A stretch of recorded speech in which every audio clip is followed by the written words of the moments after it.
नमस्कार दोस्तों, आपका स्वागत है मेरे यूट्यूब चैनल पर जिसका नाम है ई बुक वाला। आपके लिए एक नई बुक समरी लेकर आया हूं जिसका नाम है मन के रहस्य। लेखक डॉक्टर अबरार मुल्तानी। जीवन के सभी कार्यों का अंतिम लक्ष्य क्या है? आपने मेहनत करके अपना शानदार करियर बनाया क्यों?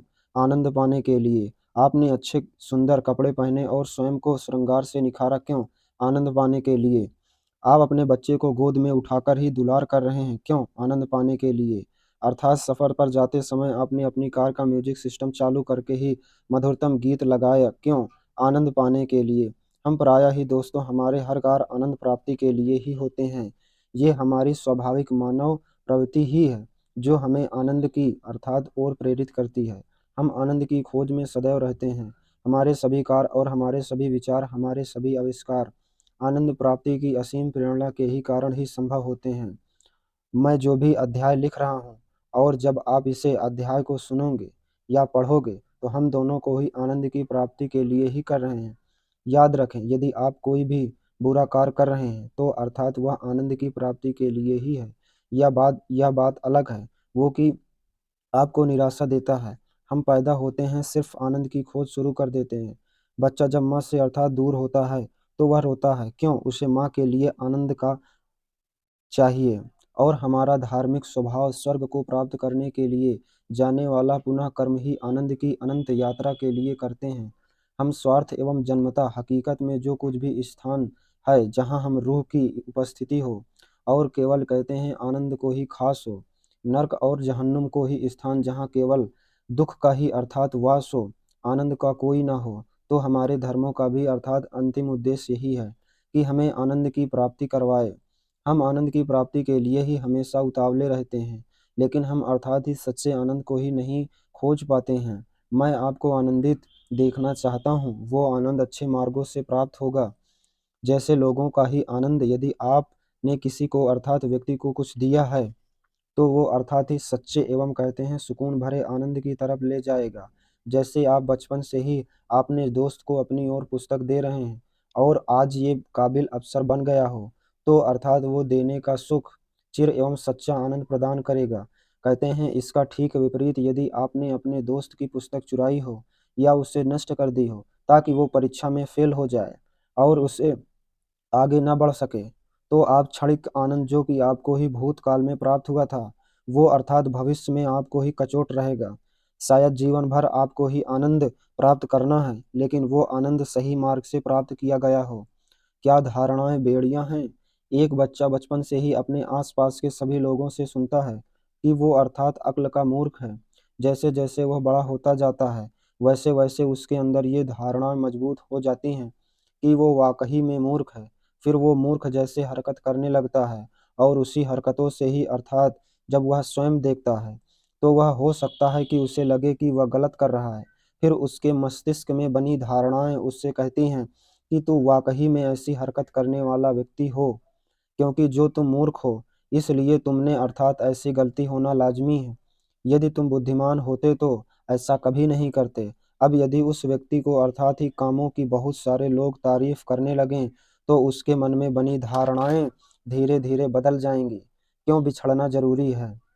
कहते हैं जुदाई, वियोग, विछोर, विरह अक्सर नकारात्मक अर्थों में प्रयोग होते हैं, लेकिन यदि ये ना हो तो सृष्टि चल ही ना पाएगी। बादलों से पानी का विरह ना हो तो क्या हो? यदि पेड़ों से फलों का वियोग ना हो तो क्या हो? नदियां भी पानी को ना छोड़े तो क्या हो? समुद्र जुदा न हो वाष्पीकरण के दौरान।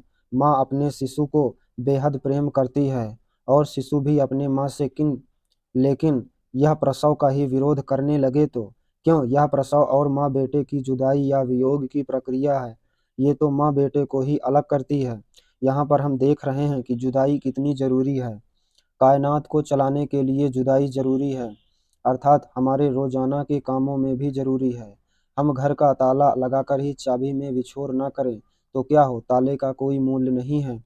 यदि वो चाबी के साथ हो लगे रहने के बाद भी तो लोग रोजाना काम के लिए ऑफिस में कारखाने ना जाएं, घर और कारखाने को न छोड़े तो क्या हो? अर्थात घर चल पाएंगे? नहीं, बिल्कुल नहीं।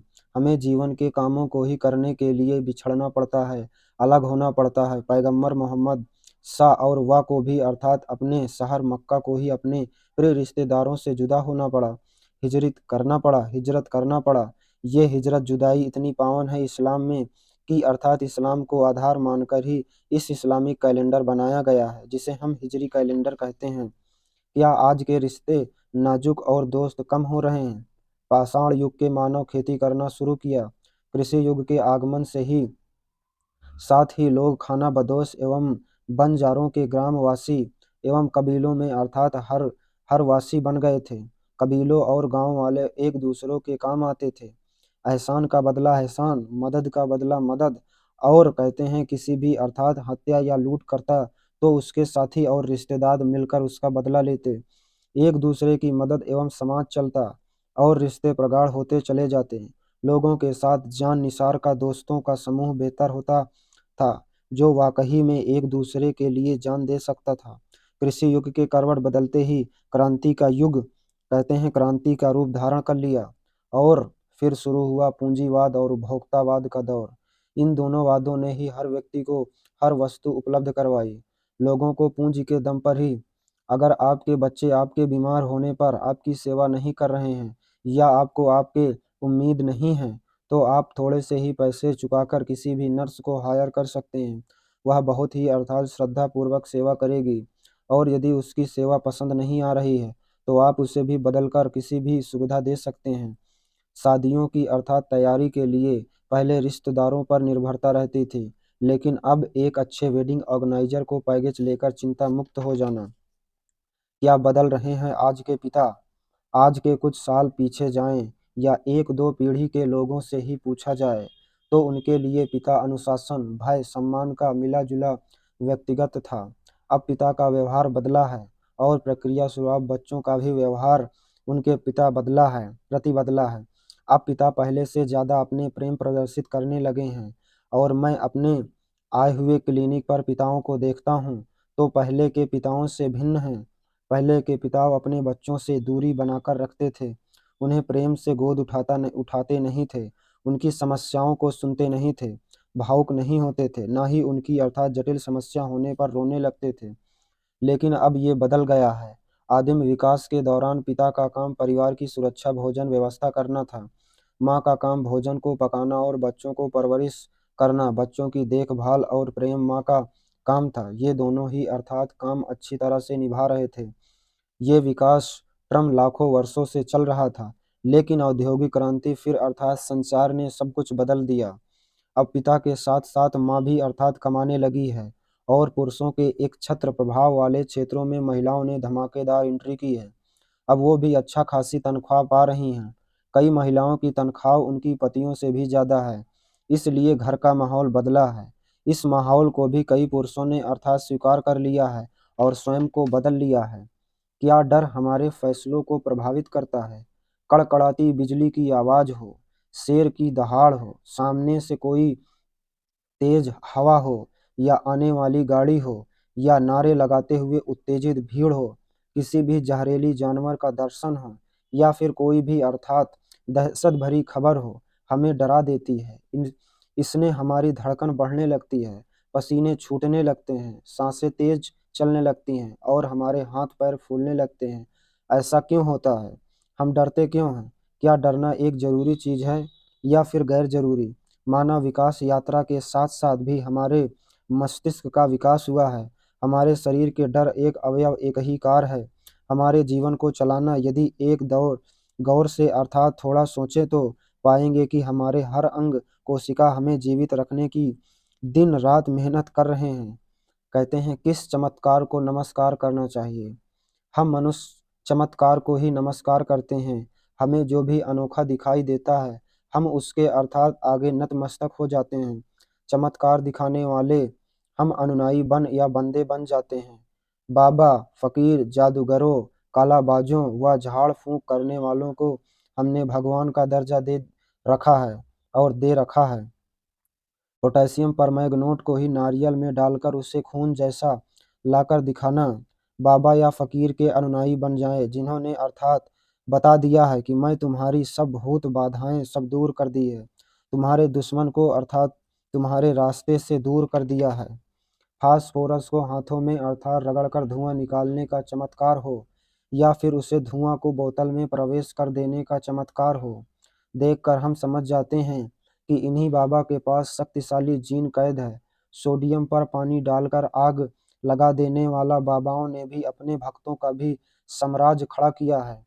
कलाबाजियों दिखाकर भभूत, तबीज, घड़ी, अंडा, सिक्का निकालने वाले बाबाओं ने भी अपने कई अनुयायी बनाए हैं। क्या वाकई में इन छोटे-मोटे सड़क छाप बाबाओं के चक्कर में देखकर ही चमत्कार देखकर इनके अनुयायी बनना चाहिए? क्या जादूगर का पैमाना है? क्या किसी के अनुयायी बनने का भी बिल्कुल नहीं। मैं तो रोजाना बड़े-बड़े चमत्कार देखता हूँ। इस सृष्टि के पृथ्वी, चंद्रमा, सूर्य एवं तारों का बिना किसी सहारे के एक निश्चित जगह में घूमना हो, या किसी त्रुटि के या चमत्कार नहीं है। एक कोशिका जीव में उत्पत्ति हो जाना, वो भी अर्थात आपने पूर्व, क्या ये चमत्कार नहीं है? सूर्य का अपना निश्चित समय में उदय होना और सारी सृष्टि को प्रकाशित कर देना, या उस प्रकाश सभी के लिए जीवन ऊर्जा का होना, क्या ये चमत्कार नहीं है? हम सारे शरीर की ये अद्भुत रचना क्रिया विधि क्या चमत्कार नहीं है? हमारी आंखें दिखाई देती हैं, कान सुनते हैं, नाक सूंघते हैं, जीभ स्वाद लेती है, दिमाग याद रखता है और निर्देश देता है। क्या ये चमत्कार नहीं है? बारिश का होना, हवाओं का चलना, क्या चमत्कार नहीं है? ना दिखने वाले आकर्षण बल का सच्चा प्रभाव चमत्कार नहीं है? मछलियों का जल में आसानी से अर्थात जीवन बिताना, पक्षियों का भी आसमान में उड़ना क्यों चमत्कार नहीं है? दिमाग के तेज लोग शरीर से आलसी क्यों होते हैं? जिनका शरीर आलसी होता है उनका दिमाग तेज होता है। आप ये शायद पढ़कर हंस रहे होंगे, लेकिन इतिहास इस बात का समर्थन करता है, और वर्तमान भी। अच्छा, आप अपने ऑफिस जिसे बुद्धिमान मानते हैं, कुर्सी पर बैठे हमेशा आदेश चलाने वाले बॉस को, या हमेशा ऑफिस की सेवा में लगे प्यून को? अच्छा, सेना को नियंत्रण करने वाला सेनापति ज्यादा बुद्धिमान होता है, या आदेश मानकर उस पर अमन करने वाला सैनिक? इतिहास में क्या चंद्रगुप्त महान चाणक्य की बुद्धि के आगे कहीं टिकते थे, या कि सिकंदर के विश्व गुरु अरस्तु के आगे? अच्छा, इन गुरुओं की बुद्धि के तेज थी, तो ये क्यों विश्व विजेता नहीं बन सके? क्यों युद्ध के मैदान में नहीं आए? क्यों इन्होंने तलवार घुड़सवारी नहीं सीखी?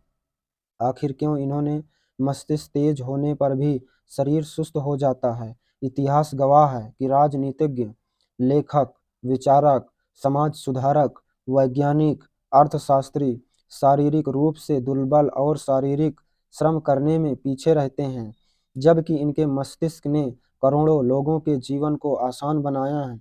संस्कृत एवं सभ्यताओं के विकास की भी हमें ये बताया है। विशेष रूप से देखने को मिलती है कि शारीरिक रूप से मजबूत लोग को अर्थात पर शारीरिक रूप से दुर्बल किंतु तेज मस्तिष्क वालों ने ही शासन किया है।